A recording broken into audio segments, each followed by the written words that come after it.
किसकी कहानियां बता करके अपने बच्चों में आप नैतिक और सामाजिक उन्नति का बीजारोपण करेंगे? क्या सुनाएंगे आप? अपनी कहानी सुनाएंगे आप? पड़ोसी की कहानी सुनाएंगे आप? आज के नेताओं की कहानी सुनाएंगे आप बच्चों को, जिससे कि उनके नैतिक विकास हो जाए उनका? मैं आपको गारंटी देता हूँ, मैं आपको एक प्रयोग करने के लिए कहता हूँ, आप एक प्रयोग करके देख लीजिए, आपको पता चल जाएगा कि हम जीवन में कितनी बड़ी गलती कर रहे हैं। दोस्त, आप पिता हैं, आप बड़े भाई हैं, आप जो भी हैं, आप एक टेबल ले लीजिए और टेबल को बेहतर ढंग से सजा दीजिए और उस टेबल पर कुछ महापुरुषों की, भगवान श्री राम की, भगवान श्री कृष्ण की, कुछ हीरोज की, कुछ क्रिकेटर्स की, कुछ महापुरुषों की बड़ी बड़ी तस्वीरें स्टैंड मूड में रख दीजिए और एक अपनी खूबसूरत सी फोटो फ्रंट पे रख लीजिए आप। और आप अपने ही बेटे से पूछिए कि बेटा तुम बड़े होकर के क्या बनोगे? मैं गारंटी के साथ कहता हूँ दोस्त, तो बेटा उन तस्वीरों को देख करके किसी और पर उंगली तो रख सकता है, लेकिन आपकी तस्वीर पर तो उंगली बिल्कुल नहीं रखेगा। इसका मतलब समझ रहे हैं आप कि मेरा एक खून आज मुझे रिजेक्ट कर रहा है, मुझे रिजेक्शन दे रहा है।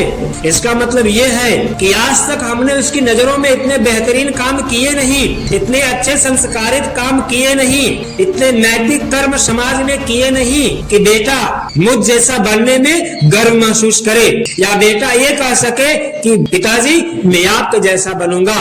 वो जानता है कि मैं किसी और की तरह बन सकता हूँ, लेकिन इसकी तरह तो बिल्कुल नहीं बनूंगा। दोस्त जरा समझिए, साइकोलॉजी को ध्यान दीजिए आप, क्योंकि हमारे चरित्र इतने उत्तम नहीं हैं, हमारे कर्म इतने उत्तम नहीं हैं, जिसके कारण आज हमारा एक खून, हमारा एक बेटा मुझे रिजेक्ट कर रहा है। इस बात पर आपको गहराई से मंथन करने की जरूरत है। इसका मतलब है कि मुझे महापुरुषों की कहानियों की जरूरत है, उसके में संस्कार डालने के लिए। यहीं पर दोस्त, यहीं पर, बस यहीं पर जरूरत है भगवान श्री राम की कहानियों की, श्री कृष्ण की कहानियों की, गौतम बुद्ध की कहानियों की और महापुरुषों की कहानियों की। बस यहीं पर जरूरत है, उनके अंदर यहीं पर एंट्री डाल दीजिए, उनके दिमाग में यहीं पर उनको समझा दीजिए। आपको रिजेक्ट कर रहा है ना, तो उनको फ्रंट पे रखिए ना, दूसरा ऑप्शन दीजिए ही नहीं, इनको फ्रंट पे रखिए, महापुरुषों को। अच्छा तुम इनके जैसा बनना चाहते हो, चलो ठीक है, आज से मैं तुम्हें इनके जीवन की कहानियां सुनाऊंगा